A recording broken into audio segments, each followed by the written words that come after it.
Hi everyone, welcome to my YouTube channel, and it's so nice to have you here. Today I'm really excited.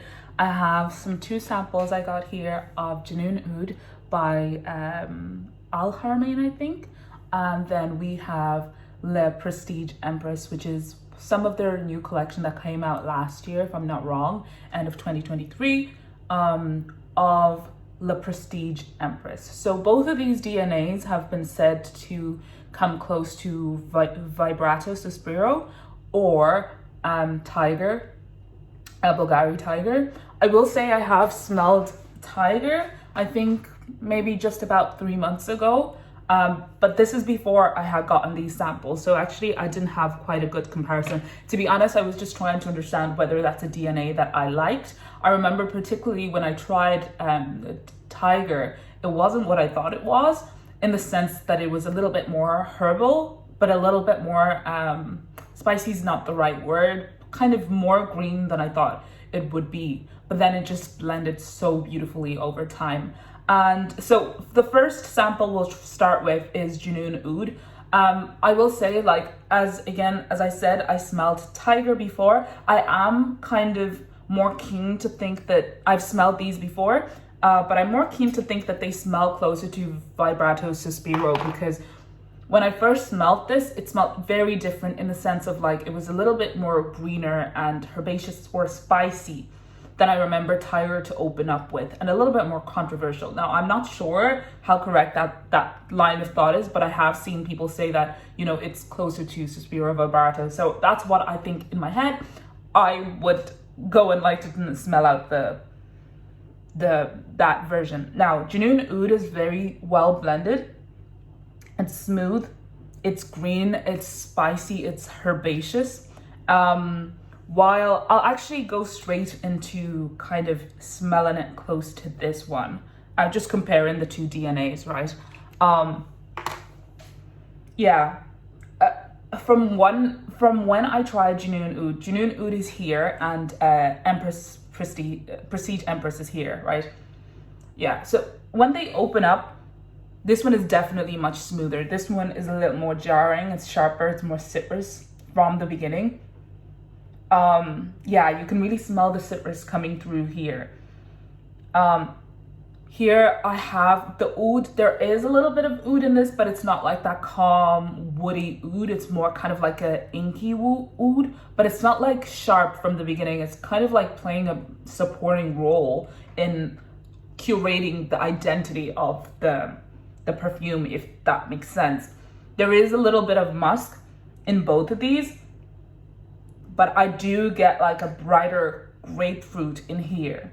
So the musk kind of plays that, to me, I'm always thinking of slightly kind of cozy, detergent-y kind of smell rather than skin scent to me. The patchouli in this is much stronger, which makes me believe that this is probably going to behave and last a little bit longer and project a little bit longer. Now, I have tried them when they first came in, like just to wear them, but I honestly didn't wear them for too long. And I've seen comments about Junoon Oud performing for like 6 hours, and this has been on my must buy for a year or 2 years now. I just haven't bought it because I hadn't smelled Tygar, and I didn't know whether the identity I loved, and that price is a little bit steep for Middle Eastern perfumes. So I wasn't too sure, if I'm being completely honest, but it's beautiful. It's beautiful. If you like that herbaceous grapefruit kind of scent, it does blend out to be a little bit more smoother, more well-rounded, and that I think that's coming from the musk. I will say something that stood out to me immediately when I first tried this on. I had just got my Kissa line, my Kissa collection, and there is a very strong patchouli in this. It's not as strong as the Kissa, but it is a strong patchouli that I kind of immediately kind of associate with either super green perfumes or Middle Eastern perfumes, if you know what I mean when I say that. There is some amber. Yeah, so, okay, let me compare the two of them. This one is more piney and more herbaceous. This one is more detergency. The difference in these, if I'm being honest, like if someone's wearing this, you're not going to notice the difference. That's just the tea. It's, I think, more if you're the one wearing it, because we all know like you can actually smell your own bubble. If you want something that's smoother, well blended, less sharp, less project, like you don't really care about the projection, you just want to smell good from get, I think Junoon Oud is definitely your to go. But if you love that little like edge that Middle Eastern patchouli kind of gives you, like that interpretation, you will really love this. But you definitely need a bit of confidence, because I do think this is gonna last. I would say this would last 7 to 8 hours. I know it's not too much longer than the 6 hours that I think Junoon Oud is gonna do, but if I'm being completely honest, for now and how I've worn it, it's just barely made it to like the 7, 8. But I do think that's mostly because I have testers and I am trying to make the most out of them and really experience them, because yeah, they disappear so quickly. I don't even know if you can see, but this one, like I've sprayed it so many times, I just don't want to make it through the whole thing, because sometimes over time you really then start to kind of appreciate the scent a little bit more. And one thing about me is I do dates with myself, or I do like wine, snacks, and smell my perfumes. So I do want to have something there to kind of associate the smell with. But I will say, like, La Prestige Empress sold it for me. Like, I'm not kidding, it sold it for me. Junoon Oud was just, after I smelled this, I was like, oh, maybe it's a bit too sharp, but I really do think it's because I was after spraying the Kissaline, and that is a beast. So the patchouli was giving me PTSD from, you know, the Kissaline. But in saying that, like the edge that La Prestige Empress has is beautiful. I will say there's like a lemony note in here, or a citrus note in here that's kind of giving me detergent. Now, it's not strong detergent. Like, if anything, this perfume is, okay, what does it smell like? What does it kind of bring out in me? This identity, in fact. It gives you like that bougie aunt, you know, that like it's wearing green, is super fancy, she's always like dressed in linen or super expensive. Like it's definitely like unisex, and I'm saying that in a sense of like it doesn't edge too sweet. It's not sweet at all, in fact, and it's the citrus is kind of balanced by a good number of florals. Now the florals, I don't think they're white florals. I think if we have florals in here, I'm kind of getting jasmine or lavender. I always get those two mixed up, but that's what I'm kind of imagining. And then you see that patchouli taking the head. So that patchouli kind of brings us over to the like kind of masculine characteristics and to the super green notes. But I definitely think there's a balance in here that is beautiful, that anybody could wear and kind of feel confident. Is it a safe blind buy? No, I don't think it's a safe blind buy, specifically if you really like super sweet fragrances, or if you don't like citruses, you probably are not going to like this. And if you don't like patchouli, and if you don't like green notes, those are the bits that are like really singing out. But if you like herbal notes, I think for me specifically, what's like coming out for me when I like this, I love the complexity.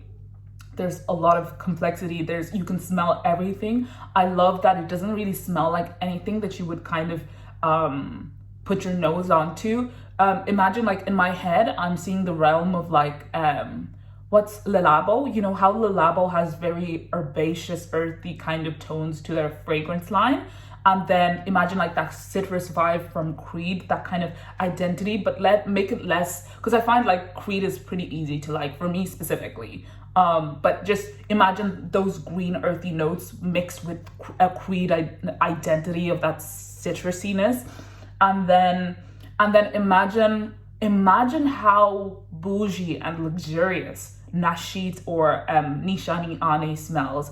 Specifically, I'm attributing to the fact that like it's like you wouldn't smell vanillas like that all the time, you know, like just how, and it's not saying that this has vanilla at all, but I'm saying like the approach of how they mix those herbaceous notes and citrusiness. So say you took out the vanilla and Nishani Ani, kept some of the spices and the herbs, and then you replace the vanilla with citrus. Kind of imagine that identity. If that to you it sounded like, I don't really like the herbs in, I don't like smelling spicy, I don't like smelling green or like leaves or like citrusy, then you won't like this at all. I specifically like citrus notes, but I am finding out that like when it comes to citrus notes, I don't like flowers in them, and that tends to be white florals to be specific, and that tends to be why I end up like not liking most of my perfumes. I think I had Porto Neroli that I had, Vibrant Vetiver, those two specific, and Club de Nuit Sillage. Sillage I can stand a little bit more, but the other two, like I really struggle because of the white florals. And it's just been like, for me, it's a learning curve. Like you live and you learn. But yeah, I really hope that you enjoyed this. Okay, actually they're almost identical. So I guess it's the opening that's a lot more different. And I think the longevity, this definitely pushes a little bit more. Do I think it could last longer? 100%. I think it could last you 8 hours. In my head, I'm hoping 10, but I think it could last you 8 hours. If especially, you know, with a bottle, the atomizer is much different. So one spray is completely different to one spray of this. I also think that like, hopefully over time it'll mature even to last even 30 minutes more, because I like my perfumes to last. That's one thing about me. You do need to have a bit of confidence in you to wear this, because people might have comments. It's just not a usual DNA, but will you smell expensive? Hell yeah. I don't think I've ever smelled a DNA like this, but I will say where I stay, we don't have much of a fragrance community. So maybe that could be why. Maybe if I was in a different country where, you know, there's a lot more fragrance nuance and where people like nuance, this could be kind of basic, but where I stay, it's not basic. So yeah. Anyways, I really hope that you liked this. I am curious to also try the carrelage, the one in the brown bottle. I think this is supposed to be close to this DNA, but I always get it mixed up with the carrelage and the other bottles that look like that. Is it Tirage or something? I'll put it in the bio, but I'll be kind of keen to hear from you guys what you think about these fragrances. Do you even like the herbal notes? How do they settle in? What do they come off as to you? And what do you think about the DNA in general? Yeah, when I was looking to buy Junoon Oud, there weren't a lot of like videos or reviews on the scent that really made me kind of imagine what the perfume feels like. So I hope that I'm kind of painting a good picture for you guys and that you will like it. Okay, until next time, it'll be great to see you again. Bye.